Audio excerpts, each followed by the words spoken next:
So we must do two things, two great things together to encompass that enormous new view that lies before us, but to encompass it within the framework of science, to see it within the whole categorical framework of science, and to see that these two are not separate, but that they are wedded. The bigness of the idea, the newness of the idea, the greatness of it is one with the structure of science, the structure of being itself. And then a touch of Christianity. We see that spirit as Christianity brings us what? Spiritual qualities. You see, we're taking the whole field of ideas that we have belonging really to this A of Christian Science, the A aspect of Christian Science, where we had many, many ideas that dimensionally filled the specifications for this particular aspect of Christian Science, the breaking in, the gifts, and so forth. And so as we order those ideas, we see that we have those that have a touch of Christianity to them, and so it is that sense of the coming in of spiritual qualities. What else do we have? Spiritual tangibility, bearing fruit. Going back, you see, to those spiritual qualities and that spiritual tangibility, it's that we can touch and feel, and we feel touched by, we get a sense of that somethingness of spirit. You see that? Yes, that's that somethingness, you see. We're touched by the reality of that somethingness through our spiritual senses. And the things of spirit, you see, are real. They were touched by the reality of spiritual things. That's the spiritual tangibility. That the things of spirit are real and that they come to us as an outcome. That outcome then being the bearing of the fruits of spirit. That spirit bears fruit. It has no barrenness. It has only substance, you see. It's reminiscent of the bearing of fruit, but of course we have substance in the word, in science itself. And then science would look at that whole picture and say, what is that? What is spirit doing? How is it coming to the human consciousness? It's actually bringing understanding. So now the understanding, which is essentially spirit itself on the level of divine science, the understanding of spirit is coming and breaking in, ordering everything and bringing through its order its own understanding of itself. And that's what's coming to us. It brings now an ordered sequence. That's rather beautiful. It brings ordered sequence. You hear a scientific sense now being given to the whole question, and that something of the nature of science breaks in on us and gives us the tool, you see, the scientific tool of ordered sequence. Isn't it extraordinary? Mm-hmm. That we would be given an ordered sequence? That's exactly what we have on the level of Christian Science, where we have those four great orders, and you see that it's bringing to the human what the human needs to work something out in an ordered way through states and stages of consciousness. And that the human really needs to have an ordered way of development. And that's why those four orders, you see, those four ordered sequences appear on the level of Christian Science. This is certainly great, great love within Spirit to bring us the order that we need to be able to go step by step by step on that way of understanding. Spirit knows that we need an order that is in a sequence. And two, we can see that Spirit gives us a sequence of birth. It comes to us as scientific obstetrics. It's really lifting that whole question of birth that came in at the point of the word in the A there. You see that we had that. Actually, we had it in absolute Christian Science. You see that Spirit gives birth to every idea. Now we see that we have a way of giving birth. We are given an explanation of the birth and the order of birth, that it's a spiritual birth. It makes it possible for us to give birth to ourselves as a divine idea. That's what scientific obstetrics is all about. We can give birth to the spiritual idea, but even more, you know that in scientific obstetrics, the textbook says that it is concerning the birth of the divine idea, or in our case, a divine idea. We give birth to ourselves as a divine idea. Isn't that terrific? That we're enabled through that order to be our own midwife, to to attend our own birth. Yeah. No one outside has to do that for us. Or can. Or can. Because of the wonder of that sequential order, that spiritual order. We have it. Each one of us has that order.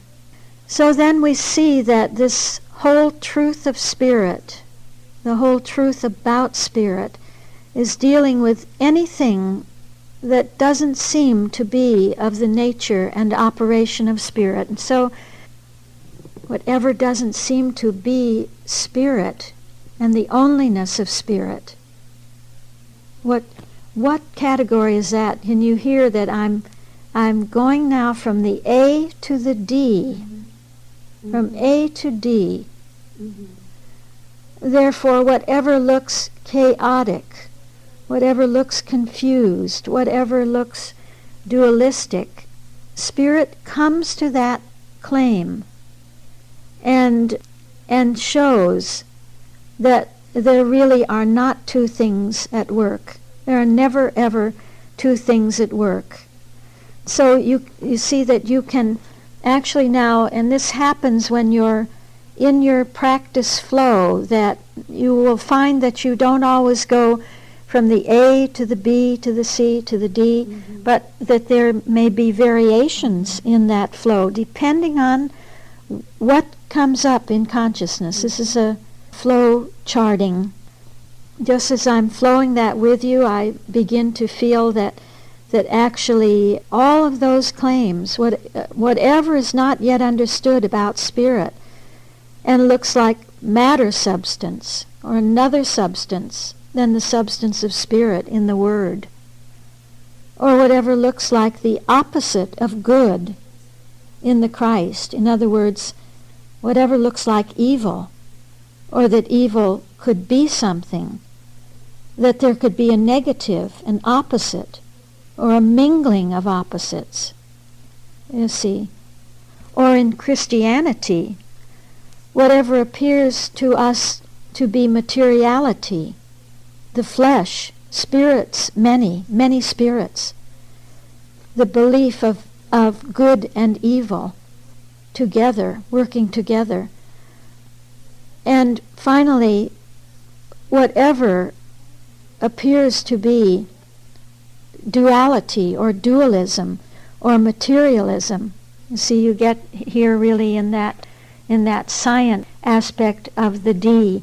You get to your isms and your ologies again, but from the standpoint of spirit.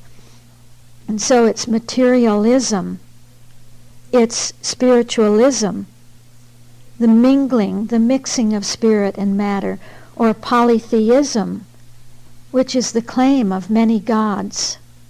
Not just the one God, you see, not the adorable one. It's the complete antithesis of that fact of the one and only God that spirit is, that adorable one. And so that those gifts that break in the A are an immediate addressing. They immediately address the D. They are going to reveal that the D has no reality of its own, that it is the condition of unreality. It is the I am not, you see. And so the A, through the B, is coming to grips with the D, is dealing with the D, is bringing it into abeyance, so that the D is seen to be nothing in and of itself, but the misunderstanding, you see, of the allness and onlyness of spirit as we have seen it. So, did you follow me? We went very quickly now through the D, and now we're back at the B, really to see how spirit is doing that. How is it rendering the D to be nothing in and of itself, except the great statement of the equipollence of spirit? Well, spirit does that, and it's equipped to do it. In the B, it has everything that it needs to deal with the suppositional opposite and render it to be a state of nothingness. So spirit as the Word, so now we have a fourfold unfolding of that dealing with the suppositional opposite. Spirit as the Word, then, is that which leads the warfare. It will lead the warfare. All right, there's a warfare. That's okay. That's good. It's actually good that there is a warfare. Why?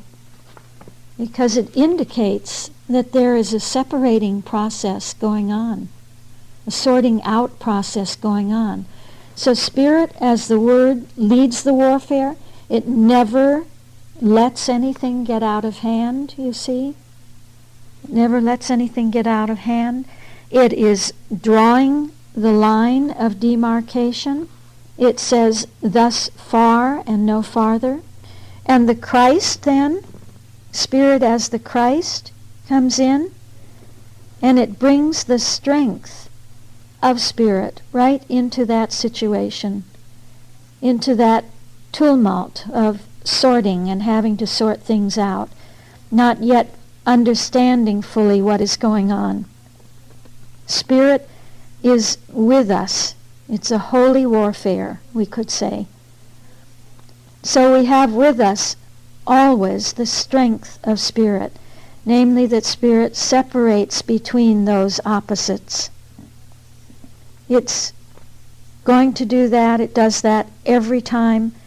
Just look at your life, look back on your life, at the order of your life, and you would see that there's only unfolding order. Why? Why is that? Why is there an evolution in your life? And you cannot deny that there is evolution in your individual life. It's because spirit has led the warfare.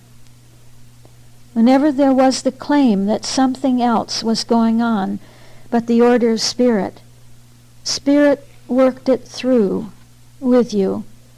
Spirit never allowed there to be a mingling. So it worked through with you that tendency to mingle, that indistinctness, that lack of differentiation, of knowing what was real and what was unreal. Spirit always works that out with us. It won't share the purity of its ground with anything that is not its own. So it purifies the situation. It will always purify the situation. You hear that something is happening, something is working. This is the Christ. Though there's a purifying now of that situation, a leavening of it. To leaven, what is that? It really, when you put yeast or leaven into the meal, the chemical properties of that meal are changed. It changes the meal. The meal never changes the leaven. The leaven changes the meal. And so we have that leaven of Spirit. That leaven that permeates everything. And it's the whole lump. That's what we mean, what the Bible means by that it leavens the whole lump. It leavens and changes everything into one thing, into something completely new, something completely different. Doesn't seem to be much of a resemblance between a pile of meal and a loaf of bread. Something has changed the form of it. And that's the leaven. It's a raised form, a lifted form. It changes the whole lump. And it's a symbol really for what is going on with consciousness. That it's Spirit that is changing your consciousness. And that leaven of Spirit is already in consciousness. It's in every individual consciousness. It's always been there. It's always been working there to bring about those changes that are purifying and will render the whole lump to be raised and transformed. So that everything is changed within us, within any situation. This is exactly what happens, that only one thing remains, and that is the likeness of Spirit, the onlyness of Spirit. And perhaps you know that experience, that when you've had a situation, a difficult time, you've come through the flood waters and have come out on higher ground, you see, well, really the whole thing was nothing but an experience of the saving Christ science at work, and that it was Spirit working. It's as if everything in that experience is reinterpreted to you. When you've come through and then you take that retrospective look back, you see it completely differently from when you were in it and when you were, so to say, going through it. That whole experience is reinterpreted to you. You begin to realize the place value of it in a whole order. It's quite a wonder, isn't it? To see something that seems so dire and so desperate and so devastating, and to work it out spiritually, to work it out, allowing Spirit to lead the warfare, and then to look back. It's as if you don't see what you had seen at all. You see something else. You see what was really there, which was the ordering power and the strength of Spirit to bring out the spiritual idea at every point in our experience. So there is an alchemizing in that leavening. It's the leavening of the Christ Spirit, and we seem to undergo a chemicalization sometimes, and that isn't always comfortable, but we learn to recognize the signs and to love those signs. We really do learn to love, to be uncomfortable in a scientific way. Don't we? Huh? I'm not sure.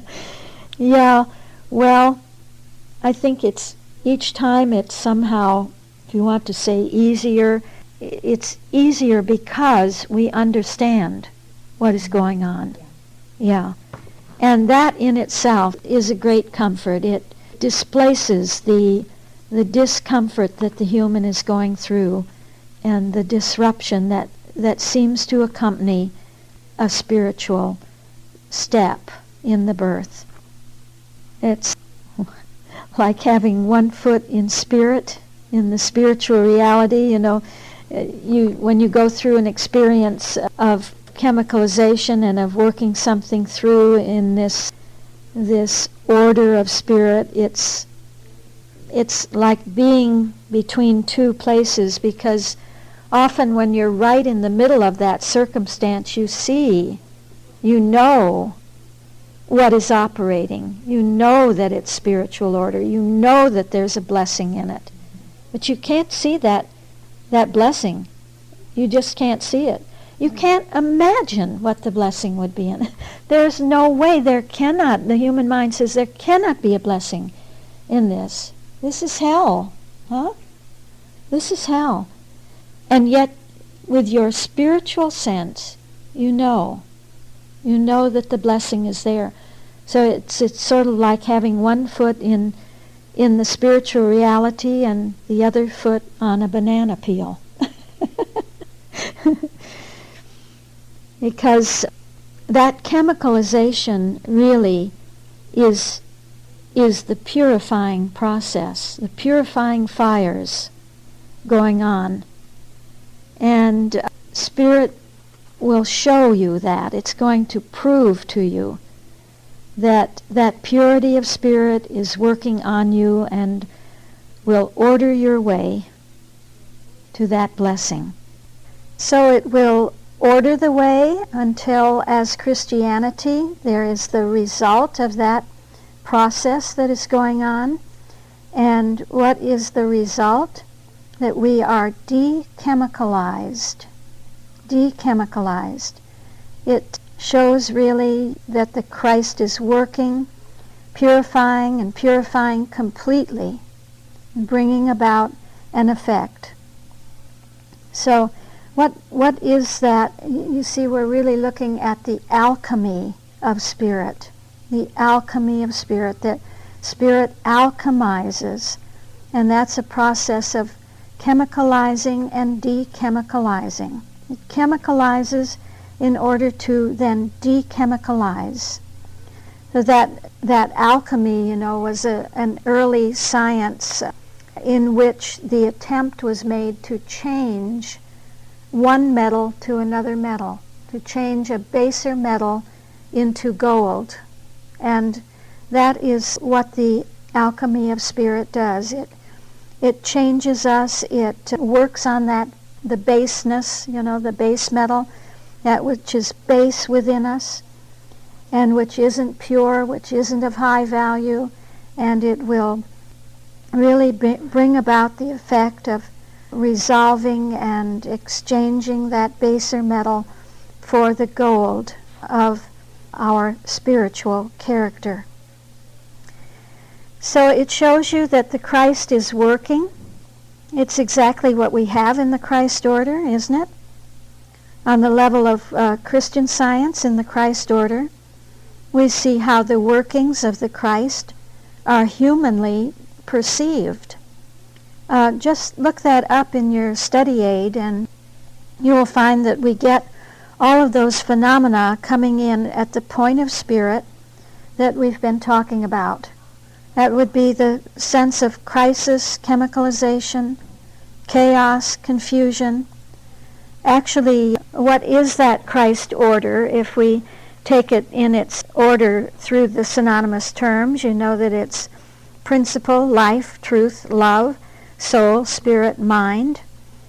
You see that we are being shown there how the idea which the Christ has idealized and has set to bring to complete manifestation at every level is coming to us, and how it breaks in on us.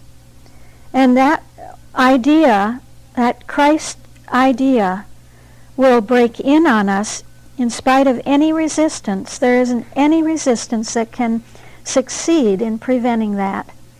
And you see that it's showing us the Christ order from the human standpoint, and how from the human standpoint we perceive the workings of the Christ when there is still resistance within us. That's exactly where we are in the bee, isn't it? That resistance is being worked out through the calculus of spirit. You see the resistance that is the fact that we need to deal with an opposite, with the claim of an opposite, and that spirit does that in a very specific way, a very definite and certain way that is coined by spirit. So the bee shows us that working out through the calculus of spirit. And you also know that you have the subjective sense within that order, and then you have the objective sense. So you have first a subjective sense in principle, life, truth, and love, and then the objective sense coming in at the point of soul, spirit, mind. So you have really many, many categories or classifications going on there in that Christ order. Do you have that before you? I just want to make sure that you're all looking at that order and following the categories as we speak about them and delineate them. Okay, good. So you see that we have in the first vertical, so to speak, the divine standpoint. But in the second vertical, we have the human standpoint. In other words, how does it look to us, to the human, when the Christ is operating through its divine standpoint? How does that look to the human standpoint? And that working, that operation that is going on in spite of anything, and which will not take no for an answer, can actually appear to us in either one of two different ways. If we accept it, it looks one way.